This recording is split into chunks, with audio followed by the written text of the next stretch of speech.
Halaman berikutnya adalah learning style, gaya belajar. Gaya belajar ini adalah cara yang paling cepat untuk memahami sesuatu. Ada 3 cara, yaitu cara visual, auditori, dan kinestetik. Kalau visual itu cepat hafal apa yang dia lihat, kalau auditori itu cepat hafal apa yang dia dengar, kalau kinestetik itu cepat hafal apa yang dia praktekkan. Ya, masing-masing gaya belajar ini manusia itu berbeda-beda dan jangan sampai kita menyamakan. Karena apa? Setiap anak itu unik ya, dan kita tidak boleh memaksakan kehendak dengan cara kita. Kalau misalnya memang dia orang yang tipe visualnya tinggi, kita nggak perlu memaksa untuk dia menjadi seorang yang auditori. Kalau misalnya dia kinestetik, nggak perlu kita memaksa untuk dia menjadi seorang yang visual, kayak seperti itu.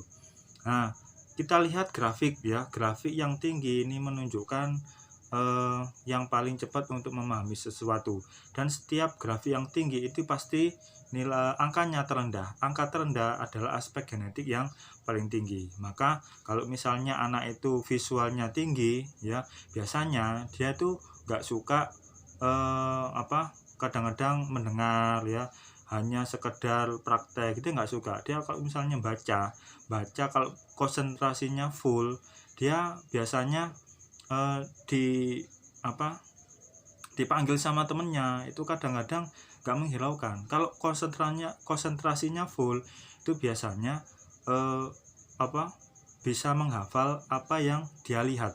Misalnya kalau dia membaca buku, kemudian bukunya ditutup. Nah, ketika anak itu dipejamkan matanya, halaman 24 pojok kanan atas ya, itu ada gambar seperti ini kata-katanya seperti ini. Nah, anak yang seperti itu biasanya visualnya tinggi. Orang yang visualnya tinggi itu kalau bisa jangan duduk di belakang. Kenapa? Karena ketika anak itu duduk di belakang, di depannya itu ada temen yang suka jahil ya, kepalanya gerak-gerak, kemudian tangannya gerak-gerak. Nah, ketika konsentrasinya lagi full, sementara di depannya itu ada anak yang suka bergerak-gerak, ya, itu konsentrasinya hancur, konsentrasinya buyar, sehingga kadang-kadang nggak punya ingatan jangka panjang. Maka dari itu ketika anak itu punya visual ya, konsentrasikan apa yang dia lihat ya.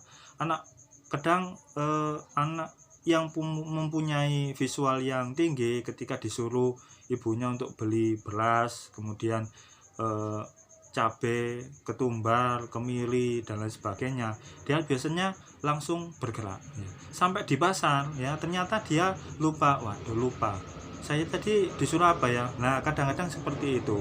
Kenapa? Dia membutuhkan catatan ya. Kadang anak-anak yang mempunyai visual yang tinggi itu secara auditori dia kurang. Makanya kalau misalnya dia memang tipenya orang yang visualnya tinggi, dia membutuhkan catatan gitu.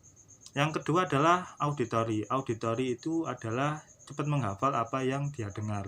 Jadi kalau misalnya anak itu suka mendengar, biasanya nggak suka membaca.